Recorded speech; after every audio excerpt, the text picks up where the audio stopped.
Good morning, 7th class.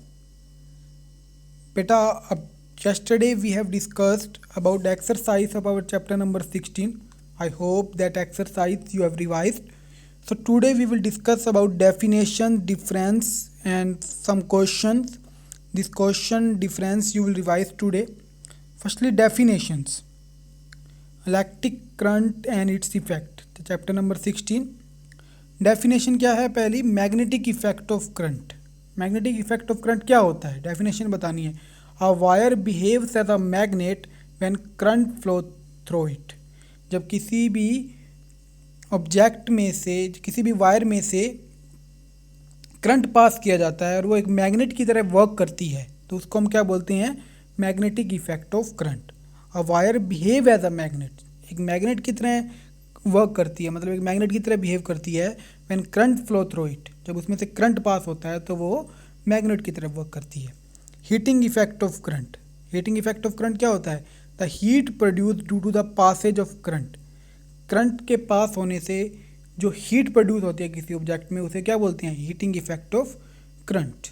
जैसे कि आपकी इलेक्ट्रिक आयरन होती है, जब उसमें से करंट पास होता है तो वो क्या हो जाती है? हीट हो जाती है. उससे हम अपने क्लॉथ को क्या करते हैं? आयरन करते हैं. तो वो क्या है? Heating effect of current. After difference, a cell and a battery. एक सेल और एक बैटरी में क्या डिफरेंस होता है? Electric cell is a source of electric energy whereas the chemical energy generate the electric energy. Electric cell क्या है? Electric cell is a source of electric energy. Electric cell electric energy का एक सोर्स है. Where the chemical energy generate the electric energy, जहाँ पे chemical energy को electric energy में बदला जाता है. और बैटरी क्या है? When two or more cells are combined together to provide more electric current. जब दो या दो से ज़्यादा सेल्स को हम कनेक्ट कर देते हैं ताकि उससे ज़्यादा करंट प्रोड्यूस हो सके, तो उसको हम क्या बोलते हैं? बैटरी. सेल क्या होता है कि जब कभी भी केमिकल एनर्जी को इलेक्ट्रिक एनर्जी में बदलने के लिए जो सोर्स डिवाइस यूज़ की जाती है उसे हम इलेक्ट्रिक सेल बोलते हैं. और जब दो से ज़्यादा सेल्स आपस में कनेक्ट कर दिए जाते हैं ताकि ज़्यादा करंट प्रोड्यूस किया जा सके, उसे हम क्या बोलेंगे? Battery. And open switch and a close switch. Open switch और क्लोज स्विच में क्या डिफरेंस होता है? And open switch break the circuit. Open switch क्या करता है? सर्किट को ब्रेक कर देता है, तोड़ देता है सर्किट को. And prevent the flow of current. Prevent मैंने रोकना. ओपन स्विच क्या करता है? करंट के फ्लो को रोकता है. एंड क्लोज स्विच क्या करता है?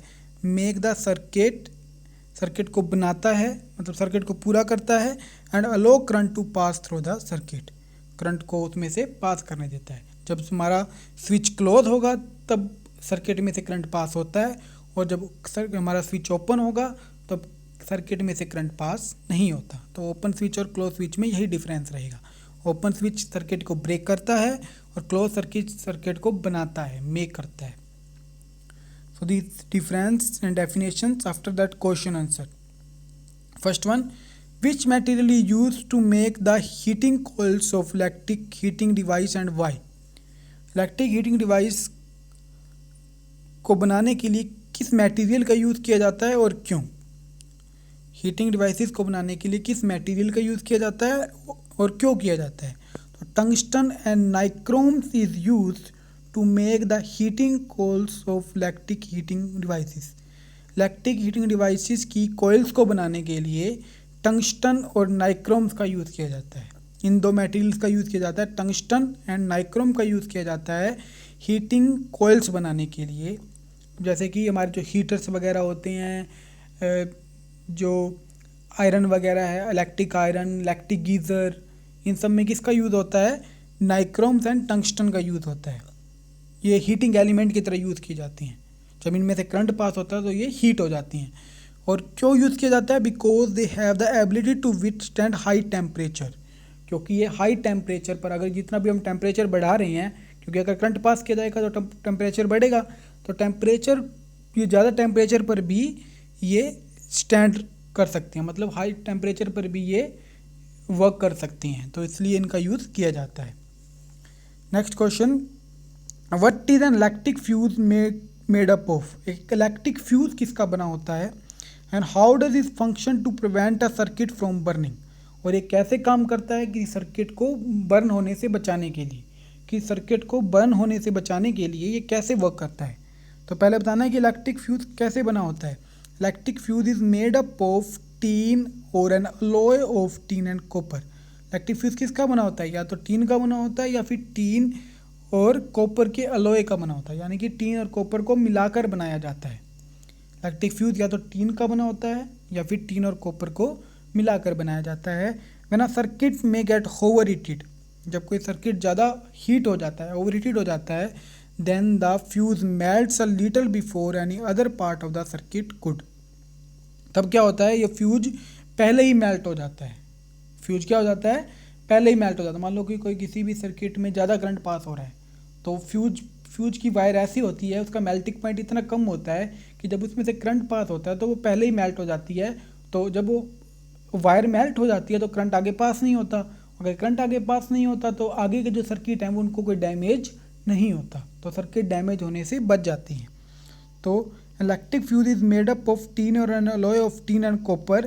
व्हेन अ सर्किट में गेट ओवर हीटेड, जब सर्किट ओवर हीटेड हो जाता है, then the fuse melts a little before any other part of the circuit could. मतलब कि और सर्किट तक पहुंचने से पहले जो फ्यूज़ है वो पहले ही मेल्ट हो जाता है, क्योंकि इसका मेल्टिंग पॉइंट काफ़ी लो होता है। तो this 2 question and difference and definitions you will revise today. Okay students, and this is your homework. Learn definitions, difference and question first and second of chapter number 16. After that syllabus for periodic second जो आपका periodic second होंगे अब, तो उसका क्या syllabus है आपका, chapter number 15, 16 and 17। तो चैप्टर नंबर 15 हमने रिवाइज कर लिया है, 2 बार रिवाइज कर लिया चैप्टर नंबर 15 हमने। चैप्टर नंबर 16 भी एक बार रिवाइज हो गया, ये सेकंड टाइम आपकी रिवीजन चल रही है। तो आपको जो डेली वर्क मिल रहा है वो आपको करना है ताकि आप पीरियोडिक में अच्छे मार्क्स ले सकें। After that chapter number 17 we will revise.